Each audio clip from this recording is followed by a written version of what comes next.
শহীদ রাষ্ট্রপতি জিয়াউর রহমান, শহীদ রাষ্ট্রপতি জিয়াউর রহমান স্বাধীনতার ঘোষণা দিয়েছেন। আমি জেলা প্রশাসক মহোদয়কে বলবো, কেন আপনি এদেরকে এখানে ডেকে নিয়ে এসেছেন? কেন ডেকে নিয়ে এসেছেন এদেরকে?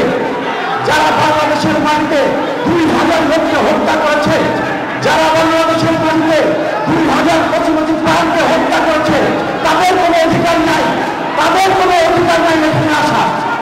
কেন? প্লিজ আপনি এদেরকে দাঁড় করছেন, এদেরকে দাঁড় করছেন কেন?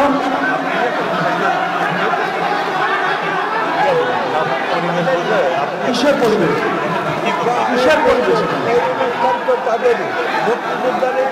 মুক্তিযোদ্ধাদের অনুষ্ঠান। সত্য কথা বলতেছি, এখানে কথা বলছে এখানে না, আমরা বলতেছি সত্য কথাই বলতেছি। না আমরা বলতেছি, আপনি অফ করেন, আপনি অফ করেন।